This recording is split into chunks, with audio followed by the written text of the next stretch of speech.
Bonjour et bienvenue sur la chaîne Astro pour ce deuxième épisode consacré à l'autoguidage et aujourd'hui ça y est on va rentrer un petit peu dans la mise en pratique.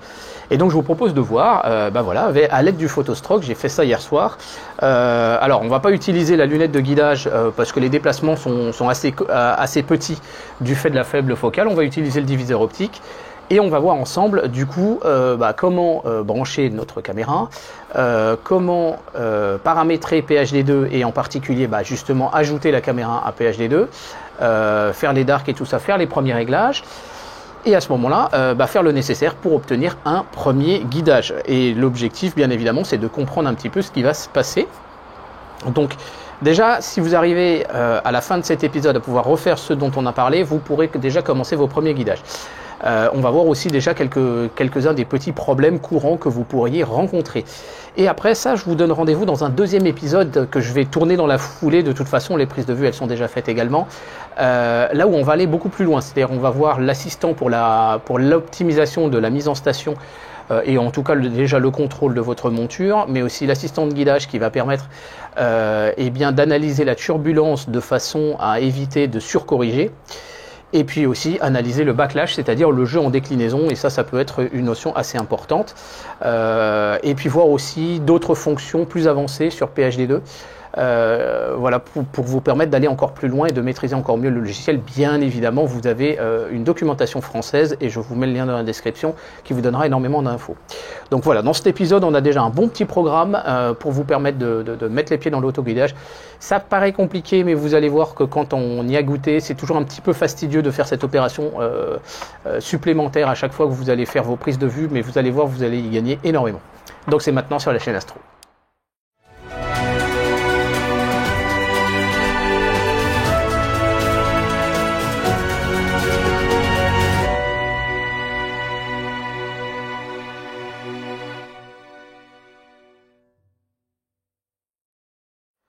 Alors la première chose déjà à dire, c'est qu'en réalité l'autoguidage, le but c'est de contrer un petit déplacement comme ça inattendu des étoiles devant notre capteur et d'essayer de corriger ça le plus vite possible. Donc on va parler en fait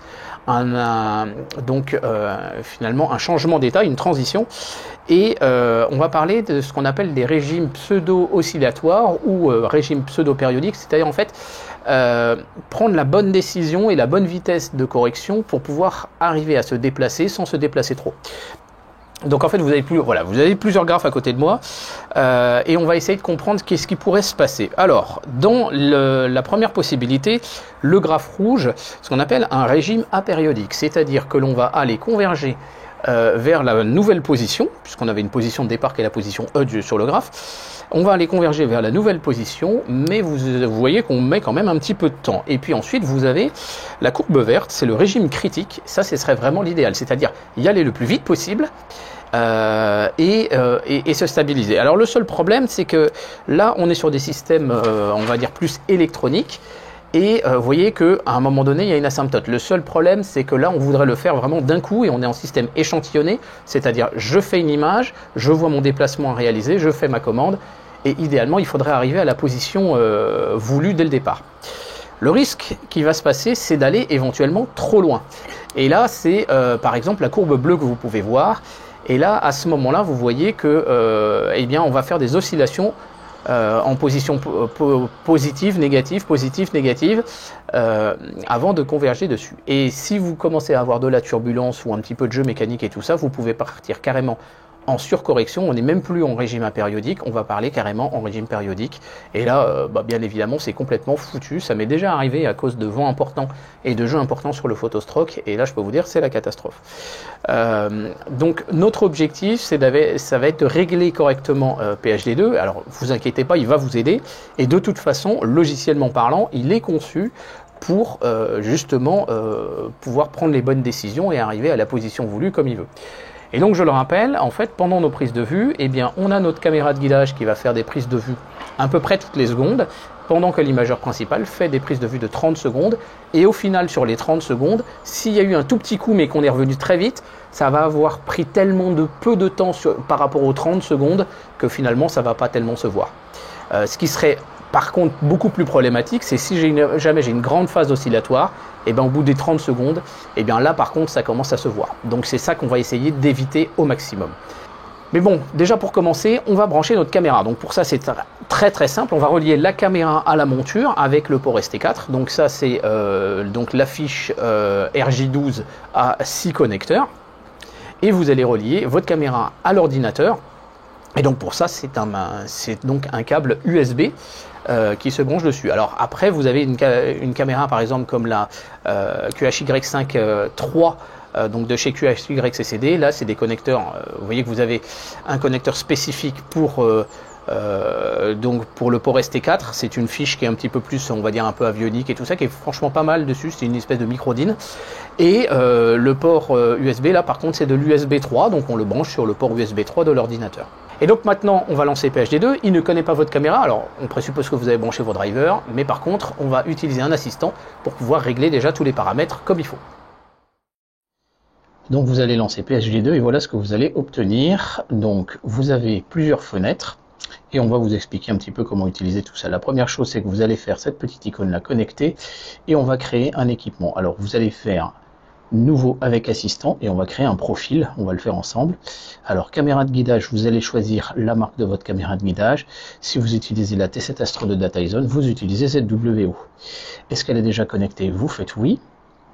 Il va détecter le modèle et directement entrer la taille des photosites en micromètres. Si vous avez une caméra monochrome, vous pouvez utiliser le binning, mais on va pas l'utiliser, ce sera plus simple pour l'exercice. Et si vous le mettez sur une lunette guide, voilà, quand vous connaissez, vous êtes obligé d'avoir besoin de connaître la focale. Donc si par exemple je le mets sur le mini guide scope, ce sera 130. Si je le mets sur le diviseur optique du photostroke, ce sera 450 puisque j'ai une petite lentille qui sera placée devant quand on va l'utiliser. Donc ensuite vous faites suivant. La monture, vous allez dire on caméra si vous utilisez le port ST4, sinon vous avez plusieurs types de protocoles. Donc là en l'occurrence, moi j'utilise le on caméra.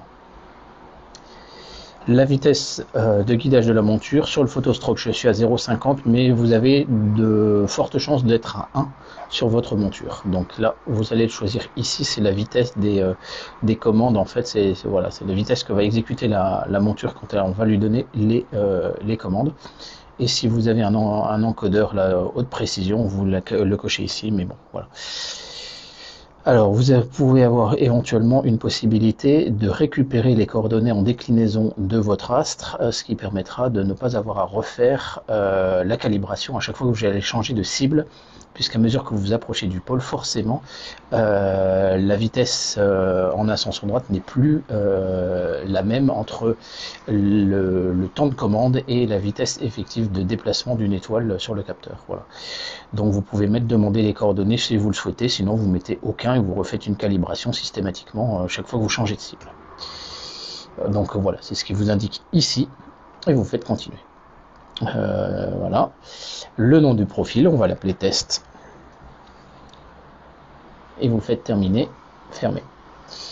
Donc là-dessus, il va vouloir faire une bibliothèque de Dark. Sinon, vous pouvez le faire dans les outils. La bibliothèque de Dark va nous servir finalement à calmer les pixels chauds.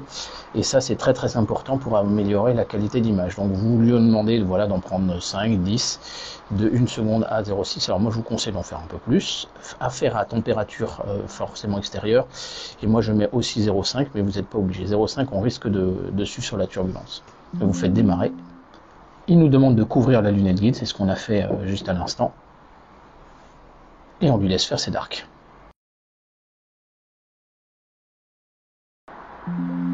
Voilà, il a terminé de faire ses darks, donc on va pouvoir découvrir la lunette guide, mais surtout on va pouvoir voilà, chercher à viser les étoiles.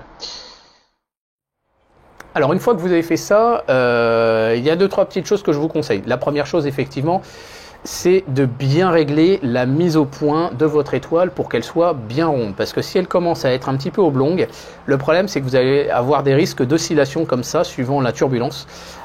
Et donc ça, ce ne sera pas bon.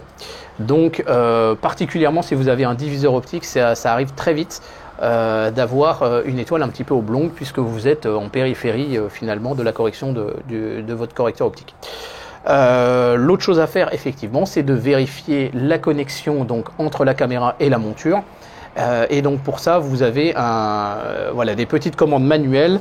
Et donc là, vous faites des petits coups et vous allez voir si l'étoile se déplace. Donc ça, ça se fait assez vite. Alors maintenant, on va quand même présenter un tout petit peu les fenêtres de PhD pour vous permettre de voir un petit peu ce qu'on va utiliser les unes après les autres. Alors je vais vous présenter un petit peu l'écran général que vous avez devant vous. Quand vous allez donc connecter la caméra, ce qui est déjà fait en fait, là ensuite vous allez faire boucler et l'image qui nous provient de la caméra ici, tel qu'il est en train de la faire. Vous pouvez régler le gain d'affichage par ici. Alors bien évidemment quand il y a une étoile ça marche beaucoup mieux et vous pouvez choisir aussi la vitesse de rafraîchissement de l'affichage. Voilà. Sachez que le gain il va chercher aussi à s'adapter à l'étoile la plus brillante qu'il y aura sur l'image. Ensuite, quand vous allez sélectionner une zone sur l'image, si tant est qu'il ait trouvé une étoile, eh bien, il va vous l'afficher ici en temps réel. Ce sera la vue de l'étoile et vous allez voir ses déplacements par rapport au capteur. Ici, en revanche, vous allez avoir l'indication, une fois que vous aurez fait ce qu'on va appeler la calibration qu'on fera tout à l'heure, vous allez avoir les mouvements en ascension droite et en déclinaison parce qu'il fait une transposition en fait donc de coordonnées et il fait aussi également un rapport d'homothétie. Donc là, vous allez avoir l'indication réellement des déplacements cette fois de l'étoile par rapport à la monture. Quand vous avez ici Dark en vert qui est affiché, c'est qu'il y a une bibliothèque de Dark qui est utilisée. Et quand vous avez Cal ici, c'est que la calibration sera faite, vous le verrez tout à l'heure. Et ensuite, vous allez avoir cette fenêtre là qui va nous indiquer les informations de suivi. Vous avez des réglages, ici l'agressivité qui détermine le pourcentage de correction qui doit être appliqué par rapport à un déplacement constaté. L'objectif, c'est de ne pas aller trop loin au-delà du mouvement nécessaire, parce que statistiquement, il y a toujours un petit déplacement quand il y a une vibration, quand il y a un peu de turbulence. Un hystérésis, c'est aussi un objectif de pouvoir lisser les commandes de guidage. Le MINMO, ça, il faut pas tellement vous inquiéter. Donc voilà, c'est une décision au-delà d'un certain nombre de déplacements finalement en pixels. Ça va se calculer quand on va faire une analyse de la turbulence. Vous avez ensuite l'agressivité en déclinaison. Là aussi, alors là, il faut surtout pas la mettre à 100, il faut la mettre généralement pas plus de 70. Et vous avez un MINMO également donc qui détermine une fraction de déplacement. Voilà. Et donc il y a un certain nombre de ces réglages là dont il va pouvoir nous faire des recommandations tout à l'heure. Ici vous avez le nombre d'échantillons qu'il va garder en mémoire pour pouvoir faire la statistique de guidage, et là vous pouvez voir l'amplitude maximum, vous pouvez la régler ici par rapport à la qualité de votre graphe. Et donc à partir de ce moment là il va vous indiquer ici justement l'erreur RMS globale après application de l'autoguidage qui va déterminer finalement la qualité de votre suivi. Et donc c'est vraiment ce chiffre-là, TOT, là qu'il va falloir surveiller en permanence. Ce bouton-là va vous servir à choisir l'étoile si jamais il en trouve l'étoile la plus adaptée pour faire le guidage. Et ici, on va vouloir commencer à effectuer le guidage proprement dit. Ici, vous avez accès aux paramètres, un certain nombre de paramètres avancés, et vous allez tout de suite aller utiliser plusieurs étoiles. Et quand vous utiliserez justement la recherche automatique d'étoiles, il faudra ce qu'on appelle le multistar. Voilà un petit peu pour vous donner les différentes fenêtres. Et là vous avez des stats, mais voilà globalement le fonctionnement des fenêtres de PhD. Et maintenant, nous allons pouvoir faire une première calibration. C'est-à-dire qu'une fois que PhD a au moins une étoile à suivre, il va falloir qu'il repère finalement la différence entre le déplacement de l'étoile dans la caméra et les mouvements physiques de la monture. Alors pour ça, vous savez que, si vous vous souvenez, il y a un an, on a eu toute une polémique comme ça lors des lives avec Nico et Mehdi. Là-dessus, les développeurs en fait de PhD sont très clairs en disant que l'angle de la caméra n'a pas d'influence sur PhD, dans le sens où PhD fait en fait une transformation de repère, un changement de repère, et donc va savoir traduire un déplacement d'une étoile sur le capteur par rapport aux axes de la monture. Et d'ailleurs, il vous affichera, on aura la possibilité d'afficher les axes de la monture. Toutefois, je vous conseille clairement d'essayer de bien les aligner. D'une part, c'est beaucoup plus facile mentalement au moment où vous avez une étoile qui n'est pas très bien placée pour pouvoir aller correctement la mettre sur votre capteur de guidage. Ça, c'est déjà la base.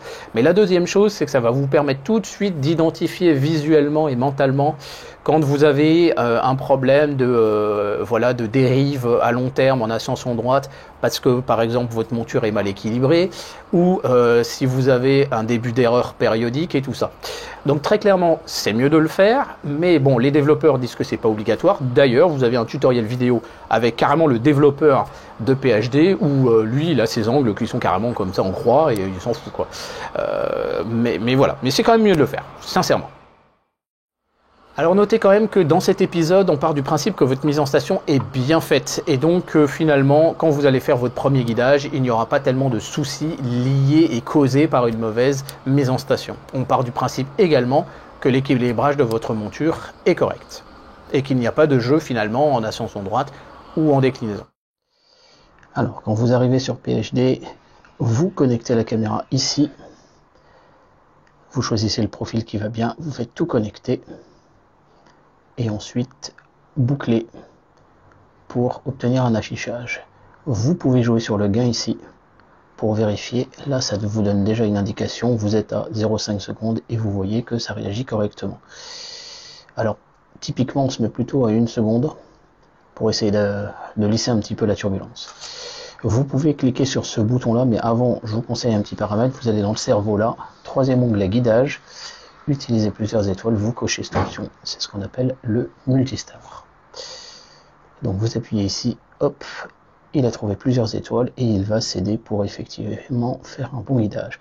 Vous cliquez ici, démarrer le guidage, et il va faire des commandes d'étalonnage, c'est-à-dire qu'il va commander à la monture des mouvements. Donc ici vers l'ouest,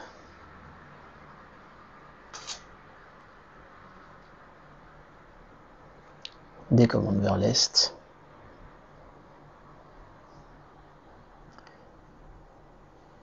S'il constate qu'il y a un jeu, il va faire des petites commandes pour essayer de comprendre un peu ce qui se passe, et ensuite vers le nord et vers le sud. Vous pouvez baisser le gain si vous le souhaitez.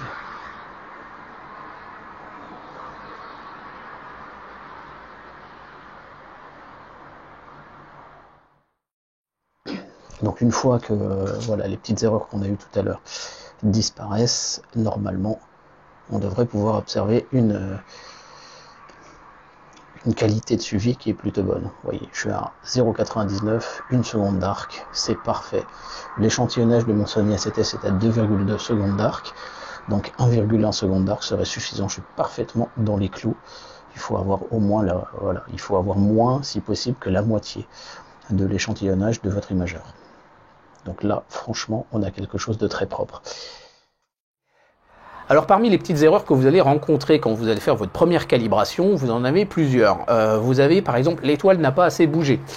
Alors là, typiquement, ça va être sans doute un problème de connectique, donc revérifiez bien votre connectique. Ça peut être aussi que la monture est bloquée d'une façon ou d'une autre, ou que les verrouillages des axes ne sont pas verrouillés, tout simplement. Si votre axe en déclinaison n'est pas verrouillé, quand les moteurs vont vouloir le faire tourner, bah, ça va pas tourner. Voilà. Donc ça, identifie les problématiques de mouvement. La question de la perte d'une étoile, ça peut être, alors soit que l'étoile se déplace beaucoup trop vite et en fait elle est plus dans le champ prévu. Donc là, allez sur le manuel de PhD pour aller creuser un petit peu ça. Ça m'arrivait un petit peu au début, maintenant j'ai plus du tout le problème. Ça peut être que l'étoile était trop proche du bord, ça peut être que des nuages sont arrivés. Ça arrive classiquement. Mais voilà, ça peut arriver. Ça peut aussi, il va éventuellement vous dire que la masse de l'étoile a changé. Là, ça peut traduire plutôt des problématiques de turbulence. Et il peut vous dire ensuite que les axes ont significativement changé par rapport à la fois précédente, parce qu'il a quand même gardé en mémoire la calibration précédente. Ça peut être normal si vous avez démonté votre setup, hein, vous inquiétez pas de ça. Et en fait, ou que les axes ne sont pas orthogonaux, ou que les axes sont douteux, etc. Et donc là, à ce moment-là, il vous propose directement, il y a un bandeau, il vous propose de faire le contrôle des axes. Donc là, vérifiez, contrôlez vos axes, c'est hyper important d'avoir des axes correctement orthogonaux. Et d'ailleurs, je vous montre un exemple, donc en l'occurrence, où mes axes n'étaient pas strictement orthogonaux, et c'était lié à un problème de mise en station. Puisque du fait d'une mise en station mal faite, pendant la procédure de calibration, eh bien l'étoile a légèrement monté ou légèrement descendu en fonction de l'orientation est-ouest de la monture. Et donc forcément, la calibration n'est pas bonne. J'ai oublié de vous dire, et c'est très important, votre calibration, la première fois, faites-la au sud à 0 degré à peu près de déclinaison. Déjà, ça limite un certain nombre de problèmes, c'est-à-dire par exemple le réglage en latitude de votre monture. Voilà. Mais après, on verra ensemble dans le deuxième épisode comment faire affiner la mise en station. Admettons maintenant que ça y est, votre calibration est bien faite, les angles sont bien orthogonaux.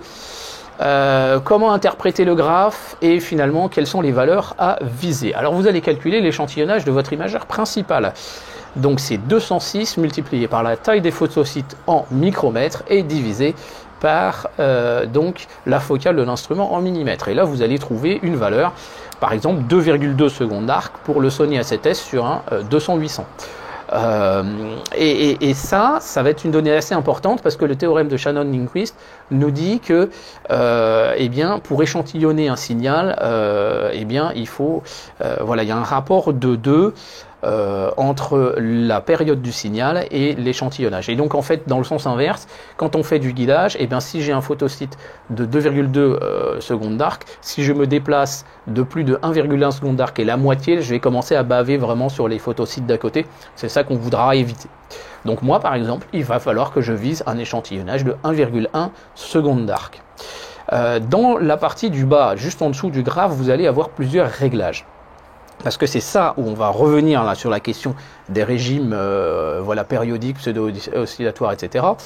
En fait, si vous remarquez que ça commence à osciller en déclinaison, eh bien, on va essayer déjà de diminuer l'agressivité en déclinaison. Et on va gérer un petit peu, on va essayer de travailler un petit peu sur les paramètres en lui disant aussi, et ça c'est ce qu'on verra aussi dans l'épisode prochain, ne prends pas la décision immédiatement de faire une correction si l'étoile se déplace d'un dixième de pixel, par exemple. Et vous avez un paramètre d'hystérésie justement qui va permettre aussi de lisser aussi un petit peu les commandes, ce qui va permettre voilà, d'éviter de partir de façon trop brutale. Et vous avez, pour ce qui est de la déclinaison, le paramètre de backlash, on le verra aussi dans l'épisode prochain.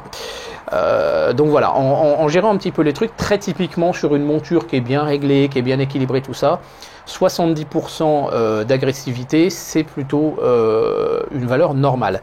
Si jamais c'est trop violent, vous baissez cette agressivité. Et puis vous avez aussi le paramètre d'hystérésis que vous pouvez faire varier. Et là, en jouant un petit peu sur ces valeurs-là, on arrivera à régler un petit peu mieux les trucs. Voilà, donc déjà avec ces premières données, vous devriez pouvoir commencer à faire vos premiers guidages. Alors je suis bien conscient que les puristes me diront « Ouais, mais t'as pas encore fait l'assistant de guidage ». On le verra dans le deuxième épisode. C'est pas strictement obligatoire au début, mais très clairement, quand vous allez comprendre un peu mieux justement les notions qui sont abordées avec l'assistant de guidage, vous allez voir qu'on va pouvoir améliorer encore un petit peu mieux le guidage. Mais l'important, c'est bien de noter qu'on évite de partir en oscillation. Ça, c'est vraiment le plus important. Voilà. Alors, vous avez le lien sur le manuel de PhD2 dans la description. N'hésitez pas si vous avez des questions et comme ça, je ferai un petit addendum pour la deuxième partie qui sortira voilà, dans les jours à venir. Voilà, je vous remercie de votre attention. Mettez un petit mot dans l'espace commentaire. N'hésitez pas à partager cet épisode autour de vous. Posez vos petites questions et comme ça, je les aborderai aussi, pourquoi pas, dans l'épisode suivant. Je vous dis à très bientôt sur la chaîne Astro. Merci, au revoir.